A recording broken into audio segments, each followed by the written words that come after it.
everybody, my name's Ben Hammond and I'm here today with Malcolm Hill, and we're going to talk today through all things Hill audio from the very beginning up until the 50th anniversary year. Let's go right back to the beginning and tell us about the first product that you ever made. The first product I actually made and sold was called the Hill 100. It was a 100-watt transformer coupled silicon output device power amp, and I was 16 at the time, and I know that because I wasn't 17, so I didn't have a driving license, so I had to deliver them on the back of my push bike. Papers and power amps as well. Yeah. So how did Hill grow from there then? It was crazy, absolutely crazy. Through the amplifiers I was introduced to all sorts of people, and in 1972 I built the world's first compact mixing desk, and at that point it was crazy in that it felt like everybody in the world was descending upon us with suitcases full of cash, and it just went absolutely berserk, and we were expanding so fast that we had to move workshops every 6 months trying to keep up. Amazing. So as with such huge growth in the company, then you must have had a pretty amazing team of people around you. Do you want to tell us about those? We did, and I should have appreciated them a lot more at the time, but one of the first guys, or first customer as well really, was a guy called John Peerless, and he took my very rough, very boring, crude pieces of equipment and gave them a bit of style. So this desk here, the fact that it looks good is all down to John Peerless. Then there was Ian Colville, who sadly passed away last year, who once again took my fairly crude circuit board designs and turned them into finessed engineering. So things like the EQ we got here, things like that owes a lot to Ian Colville. And then when it comes to systems, another one of my early customers, Mike Scarf, when we started doing systems, he was the guy who made sure the system sounded great, worked well, and the clients were happy. And behind it all, providing ridiculous amounts of energy and drive, was the famous Robert Lingfield, who sadly passed away a few years ago. So moving towards a more rental company side of things, so moving away from products towards events, then obviously there's got to be a numerous amount of key moments, but what are the specific ones that kind of really jump out, the memorable moments for you? Well, I think first of all to say that the where the whole rental company came from was we were building mixing consoles and amps, and we had this concept of actually a one-stop place where somebody could go and have a complete system that was designed within itself and not a mismatch of other equipment. So we put a demo system together like that in, I think it was 1977, but it was so successful that by the end of that year we had 5 systems out, and we sort of by default became a rental company. Then I would say the things from that amazing start point, I'll say the things that stand out from a just enjoying a sound quality point of view, it would be Luther Vandross, Dominion Theatre, the Hill M6 system, concept desk like this, Ange Jones mixing, unbelievable band with like stars on every instrument. You know, that was absolute heaven for a sound man. Amazing. And then obviously, you know, as you go through the Hill books, there's a lot of the big monster outdoor systems that you were known for, you know, the big outdoor festivals, and the big stadium things. What about some of those shows that come to mind? Well, as a challenging event, I would say the Monsters of Rock tour, which was touring festivals with 100,000 people at each event, with the first band on at 11 o'clock on consecutive days. And that, as I think about it now, is impossible, but somehow we pulled it off. I wouldn't say that was particularly enjoyable, but from a memorable enjoyment time, I would say the when we did Donington with the 2 arcs and the central delay, that was 84, I think. That still ranks as the best festival sound there's been. Just being able to give everybody true stereo. So we had a central delay, but it was sideways facing. So then we flipped that left and right, so that wherever you were in the whole of the field, you got true stereo. Amazing. And we had 48 M4s aside and in a 7.5 degree arc, so everybody had at least one M4 pointing straight at them, and so everybody got a brilliant sound throughout the whole place. So that was very satisfying. Amazing. I think we were talking earlier and you mentioned the Cliff Richard stuff as well. Yeah, that was once again brilliant band. Wembley Stadium, Hill M6s, very satisfying. And then after that, being invited back to Wembley Stadium, where the consultants, Travis Morgan, they'd actually been analysing the previous 18 months of rock events and said, well, congratulations, the Hill system gave the most consistent sound, and here's all the detailed analysis. So best sound in Wembley Stadium. So I was very proud of that. Amazing. So aside from the shows then, obviously you're saying being proud of things, you've got to be quite proud that obviously a lot of your designs and philosophies and things have been taken on by many other companies and have heavily influenced products that are still and are very much current today. And then there's obviously a lot of people who have taken your designs and adopted them into their own products as well. Is there any of those that stand out particularly for you? When my products got branded, that people took my products and sold them under their own brand. And in particular, I remember we did a lot of power amplifiers for Roger Quested. And then when we came out with the Chameleon, that crazy 1 unit high power amplifier, when Andy Monroe did his exhaustive auditioning to determine which of all the amplifiers out in the market, whatever the price, which one was the best sounding, to come out of that as the chosen one, so that then we produced some foredone audio. That was very satisfying. As far as design innovations, I mean, the obvious one is the Virtual Earth mix bus, which everybody uses now. When I first came out with it, everybody said, that's ridiculous, it'll never work, But integrated circuits, I've got letters from all sorts of people saying, you'll never get a decent sound to have an integrated circuit, that kind of thing. I wouldn't say I persuaded people, but because I modelled it, then it became acceptable. And we're sitting here in front of twin driver, tapered reflex sub, the first sub I ever designed, which won us the AC/DC contract, was a twin driver and tapered reflex design. And everybody said, you can't do that, it's got to be horn loaded, Most people's double 18s are some form of reflex box, So I think it's just being always being ahead of where things are going, which at the time is commercially tough. But eventually, if you're doing the right thing, the market catches up. Yeah. And then you're there with the right product.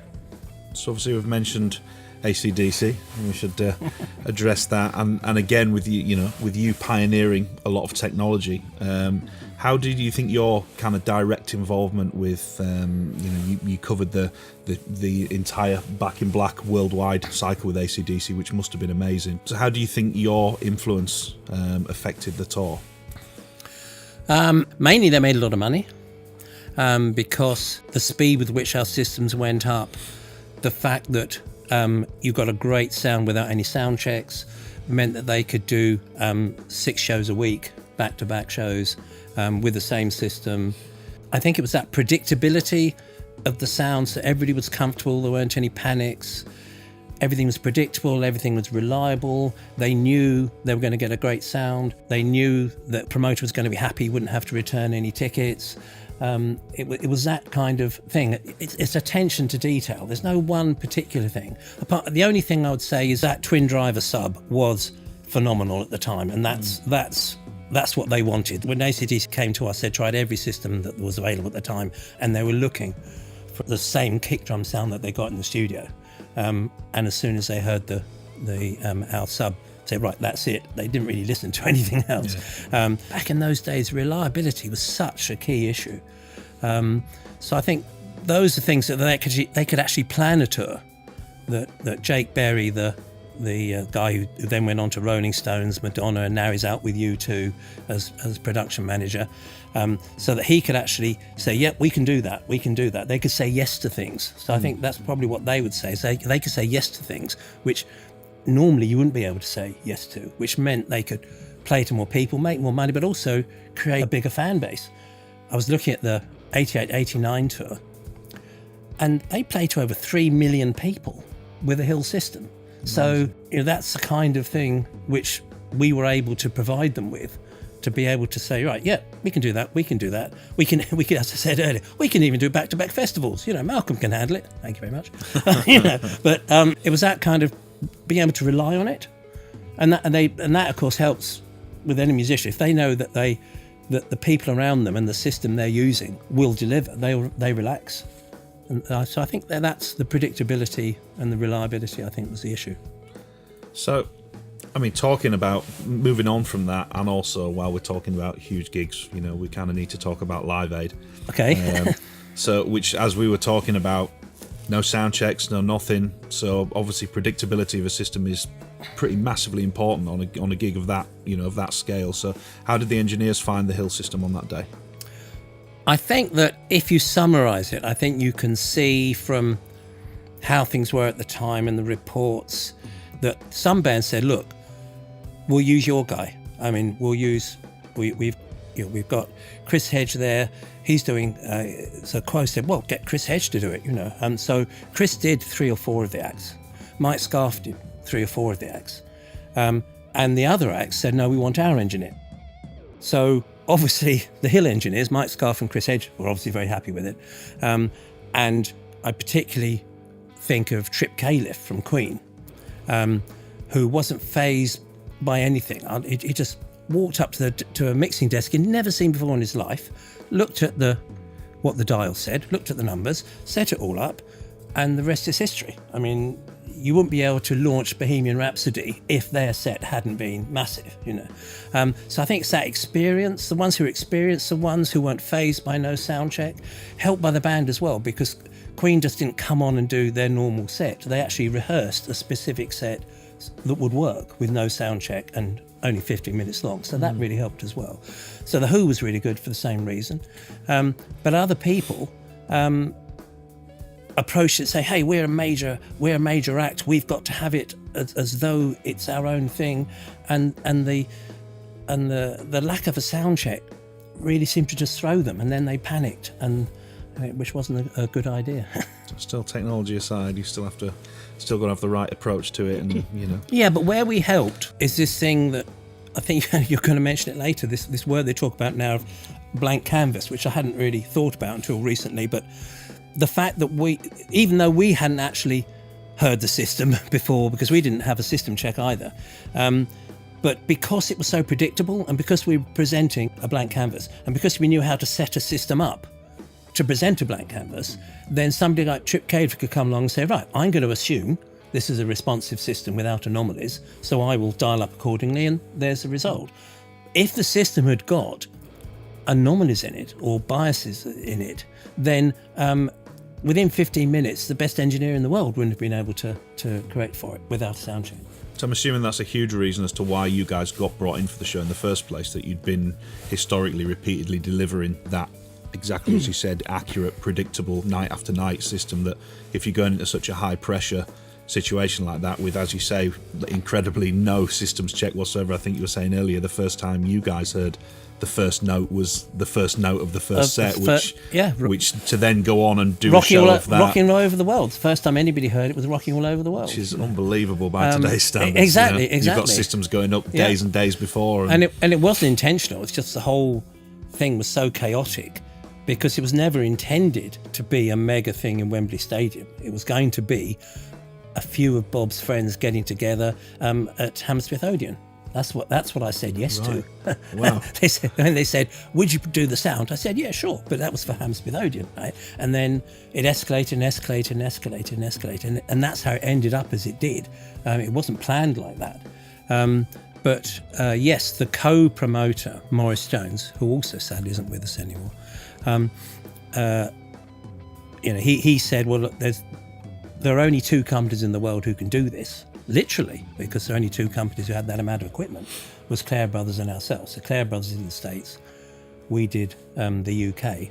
And because we'd done so many festivals, Monsters of Rock festivals for Maurice, then he knew that it was going to work. It was really successful. And from it, Queen immediately booked us for Nebworth, and Trip Cade booked us for the Duran Duran tour, and had such an effect on status quo that they reformed and launched a career, and somehow still going today. That is incredible. So I suppose, covering all of that, and we've obviously established that you had a huge amount of input and inspiration, and repeatedly innovating and bringing new products and new techniques and new designs and new systems, everything for many years. So bringing us up to date now where we are, which is, congratulations, your 50th anniversary year of Hill. So what still pushes you, what still inspires you, and what still makes you what gets you excited in 2019 as far as the new Hill products and where you are currently? What motivates me really is going to a gig or a concert or whatever and thinking, this is so bad, it needs to be done properly, it needs to be done better. And as I mentioned in Colville earlier, he went into print saying that what drives him mad is that although he's a highly regarded sound engineer, the systems out there aren't delivering the systems he was used to in the 80s. And of course, people of your generation don't know that because, as we're saying, you're as old as this desk here. So that motivates me to say, hey, this can be done better. So what excites me, I am a product designer, so my excitement stops when I've had the idea, built the prototype, gone back to the drawing board, rebuilt the prototype, and then I've got it working, and then somebody like yourself, or Simon Hodge the other day says, wow, that sub's amazing. That's it, I'm done now, and that's my job's done. So I think the excitement is when people appreciate what it is that I've developed. And we mentioned blank canvas before, and I coined a phrase, real audio transparency, back in the 80s, which the studio people, they like that. Yeah. But the live sound people, they wanted a bias system. So if they were doing an artist that was a vocal-based artist, they thought they needed a system that was biased towards vocals. And if they were doing a rock band with heavy drums, they thought they should have a system biased in that direction. And we got put in strange pigeonholes. We'd meet people say, oh, but they do AC/DC, so they can't do this, And they say, well, hang on a minute, we're doing Luther Vandross, AC/DC, Metallica, Aha, Sky, who are a classic Australian group of classical instrumentalists. We're doing them all with identical systems, So the way I look at a blank canvas is to present a system which can do any style. So do you feel like, a telling question, but do you feel like engineers hide behind systems sometimes? Like you're saying, the Hill stuff is, put great stuff in, get great stuff out, put not so good stuff in, and it's going to be not so good but louder. Is it a much more honest system that an engineer really has to perform in front of?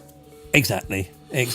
And this is a challenge. If you present a responsive, accurate system, then the engineer has got to do his job properly.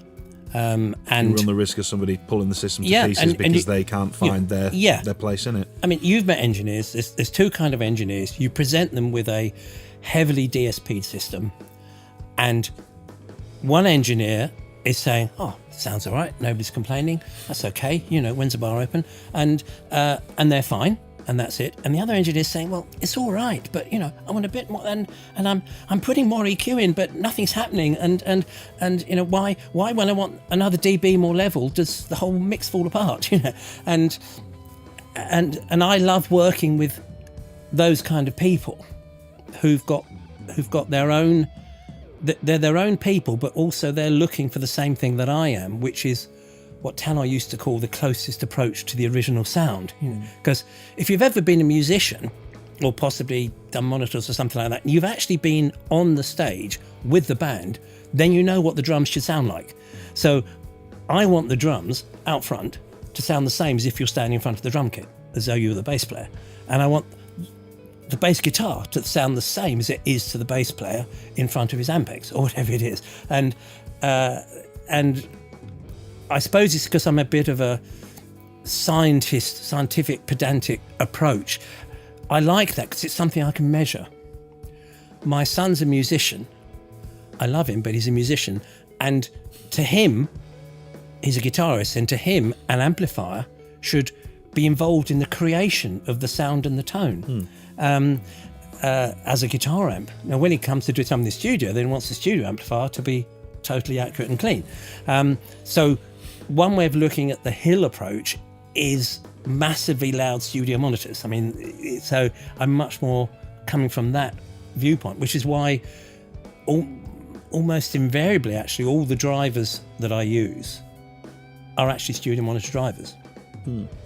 I remember in the early days, I had a pair of Tannoy Buckingham studio monitors, which I absolutely loved for all these reasons. And I said, right, I'm going to have these drivers in my new system, but they need to be able to take a lot more power. And then talking to the Tannoy development engineer, and I said, look, I need these mid-range drivers to handle 100 watts. And he said, 100 watts? What on earth do you want 100 watts for?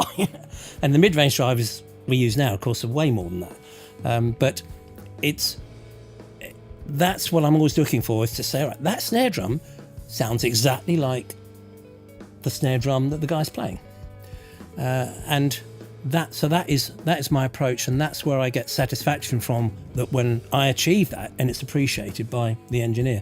But the engineer who's looking for the system to help him in other ways, almost sort of mix the vocals for them, you know, and create a nice warm sound. This is a typical thing. If you're with a Hill system, you need to know what you're doing. If you want to create a warm sound, you need to know what you're doing, like you do in a studio. But with other systems, you can get a warm sound without the engineer having to be particularly skilled. Yeah. I can't do the coloured system anyway. I can only do the accurate system. But I think it's worth sticking to that, and it's great nowadays to see that actually there's a new generation of engineers and artists out there who say, no, that's actually what we want. So has that changed much from the very start, from, like you're saying, you know, going back to the Luther Vandross system up to now, you know, an M10 system hanging in an arena somewhere? Is your idea of the perfect sound, is that still retained from back then? Is the idea to bring that kind of classic Hill sound to 2019? Well, in the way that the classic Hill sound is being faithful to the original, then the modernity of the sound is actually determined by the musicians. So Don Broco are listed as a rock band, AC/DC are listed as a rock band. So the modern sound of Don Broco is because of them. But they could play through a 1990 Hill M6 system, and they could play through the M10s, and you wouldn't hear any difference. The numbers of trucks outside will make a difference. Yeah. So my ambition with the M10 was to be able to deliver a sound at least as competitive and as accurate as the M6 system, but in something so much smaller and so much lighter. So it's been the intervening years have been working to come up with something which is small, which is light, but loses nothing to one of those big M6 systems. I think a lot of that, I think, just to kind of wrap up, I think, and to completely back up what you were saying, when we were together the other day and we had 24 M10s aside, hung out, and you know, 24 other subs, and a huge amount of SPL, and we were really pushing it over and beyond what you normally would. And a good friend of ours and a very experienced engineer who walked in, his first words were, "Where the hell is it?" Yeah, and exactly, yeah. And exactly that, you know. So. Because that is a change, you see, because when we started with AC/DC, part of their stage set was the sound system. When they're on their first tour of the States, everything was fine, etc. And I got this telex back then saying, right, we want double the gear. I said, double the gear? You're only, you know, you're not driving what you've got flat out, you know. No, it doesn't look big enough. So we actually supplied double the gear because it looked big. And so that was the part of the stage set. The system needed to look big to be part of the stage set. But now... 100% role reversal, and PA's got to be invisible. If you had a completely invisible system that had no footprint whatsoever, that's what people want, because they're using it all for lights and video and it's and got all to the be rest out of of the it, way you know. to not obstruct the visuals, but still deliver the same sound. Exactly, and that's where everybody uses the term line array. Actually, none of the systems out there are technically line array, but they are an array of speakers in a line from that point of view. But they're there not because it helps the sound at all. They're there because it delivers the sound, but with a minimal space. You know, I mean, that AC/DC tour, we think we had 120-foot width of sound. So getting a big sound was quite straightforward, you know. But from the end of one PA wing to the end of the other PA wing, and through all the front, in front of the lights, was sound. So to match that with 2 3-foot wide hangs would seem impossible. But as you heard, it absolutely does. We can do it. Yeah, absolutely. Amazing. Well, thank you very much.